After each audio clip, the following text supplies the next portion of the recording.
Bonjour à tous. J'ai l'honneur d'échanger avec vous suite à l'intervention de Monsieur Ousmane Sonko, à un moment qui apparaît historique à bien des égards pour le Sénégal.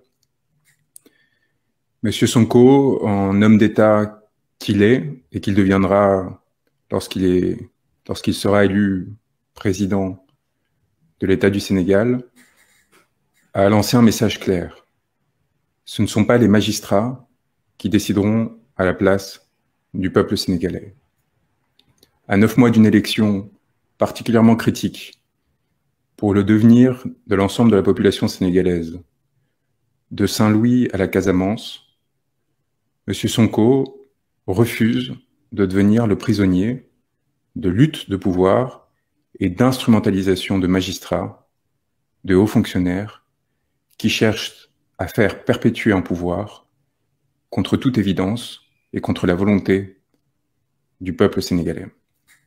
En tant qu'avocat, dans le cadre d'un collectif particulièrement important qui a vu les plus grandes éminences du barreau du Sénégal se mobiliser, non pas tant pour un homme politique, mais pour le devenir d'une démocratie et d'un état de droit, j'ai l'immense honneur d'accompagner M. Sonko, malgré les mesures qui ont été prises de façon honteuse et indécente par le régime pour nous empêcher d'assurer sa défense, que ce soit en expulsant ses avocats de la salle d'audience ou, comme cela a été mon cas, en me cueillant à la sortie d'un avion avec des hommes en armes particulièrement agressifs pour m'empêcher de défendre les droits d'un homme qui était persécuté par un appareil de pouvoir aux ordres de celui que je n'avais pas encore qualifié de tyran, mais qui commence de plus en plus à le ressembler.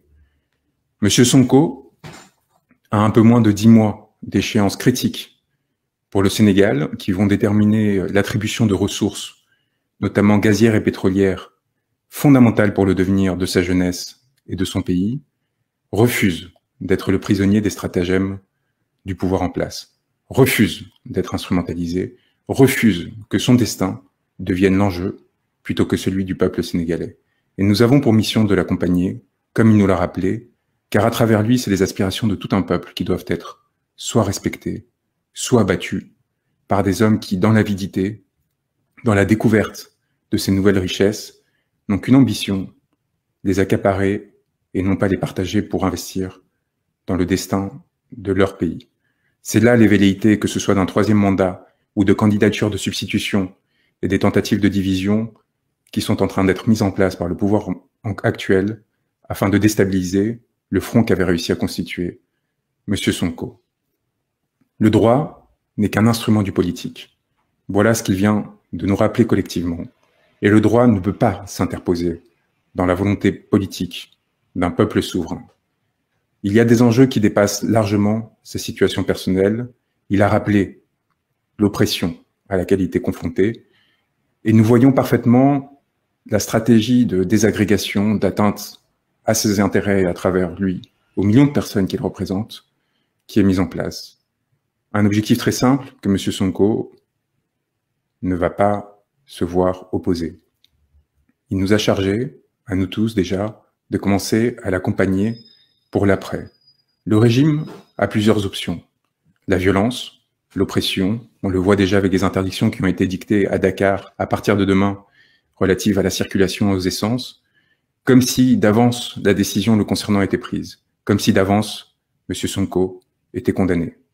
On l'a vu également de façon plus large à travers l'usage de la violence à son égard, à l'égard des militants du PASTEF, de façon générale à la population et en particulier à sa jeunesse qui souffre, des pêcheurs de Saint-Louis jusqu'aux jeunes déshérités ravagés par la drogue dans les faubourgs de Dakar, en passant par la population de Casamance qui s'est vue opposer un mépris extraordinaire depuis des années, d'une situation inacceptable et qui doit désormais cesser par les urnes, par la démocratie.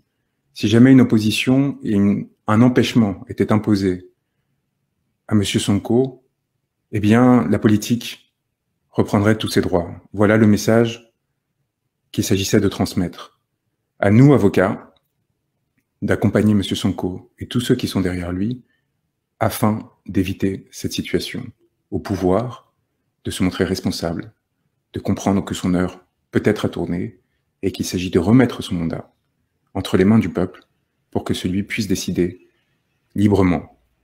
Nous en sommes au début d'une aventure extraordinaire, à quelques mois d'une échéance particulièrement importante qui ne s'arrêtera pas avec l'élection. Dès à présent, évidemment, tous les efforts doivent être mis en œuvre, non seulement pour protéger M. Sonko, mais plus largement pour se préparer à l'après. Nous sommes très fiers, comme il l'a rappelé, de ses contacts avec un certain nombre de dirigeants étrangers de la sous-région, et nous travaillons évidemment à l'accompagner et à le préparer et à l'aider à ce que les ressources du peuple sénégalais reviennent entre ses mains, que ce soit les concessions gazières et pétrolières, que ce soit la situation inéquitable de répartition des ressources, que ce soit la corruption extraordinaire qui a touché une grande partie des membres du régime actuel. Il y a des chantiers immenses qui sont nécessairement préparés dès maintenant. Les échéances atroces que l'on tente de lui imposer, volontairement humiliantes et dégradantes, sont une atteinte à la dignité, non pas de M. Sonko, mais de ceux qui cherchent à l'entraver. C'est avec honte que leur participation à ces manœuvres devrait être accompagnée. Et c'est à vous de faire ressentir cette honte puissante à l'égard de ces magistrats, de ces fonctionnaires qui participeront à cette comédie et qui chercheront à entraver votre destin. Nous sommes fiers, à notre place, avec humilité, d'avoir la confiance de M. Sonko, pour une raison très simple.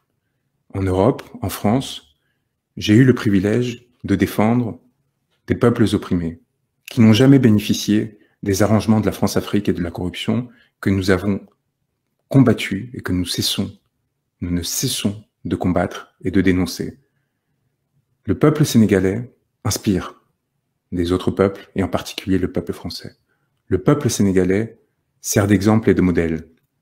Sa capacité à résister face à toute forme de violence et à se mettre en danger pour s'assurer que ces dirigeants politiques puissent les représenter, puissent porter les intérêts et ne cèdent à aucun moment aux tentatives d'intimidation, d'instrumentalisation de la justice, de questions aussi essentielles que la lutte contre les violences faites aux femmes, que la lutte contre les violences sexuelles, que la lutte contre la réputation, contre les atteintes à la réputation, à l'honneur et a fortiori la corruption, ne deviennent des instruments politiques pour empêcher au peuple de recouvrer sa souveraineté. Nous le faisons en France, avec d'immenses difficultés, mais avec une expérience que M. Sonko a considérée comme importante, de voir partager aux côtés de confrères qui, de la Martinique aux Comores, en passant par l'ensemble des pays de la sous-région, travaillent aux fins de le protéger, aux fins de mobiliser l'opinion internationale et surtout aux fins de préparer l'après et de s'assurer que s'il arrivait au pouvoir, si le peuple sénégalais le désirait, très rapidement, il n'y aurait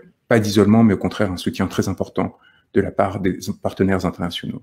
C'est un dernier point qui m'apparaît essentiel, vous dire que vous n'êtes pas seul, que nous veillons, que nous nous assurerons que la défense des intérêts de M. Sonko sera préservée, mais aussi de tous les membres du PASTEF et de toutes les personnes qui sortiront dans la rue pour le protéger, le cas échéant, et qui, en prenant les risques nécessaires, s'assureront encore une fois du devenir de la démocratie d'un peuple qui nous sert d'exemple, qui nous inspire, et qui demain, avec beaucoup de chance, un peu d'espoir et du courage, nous imiterons à notre tour pour nous libérer.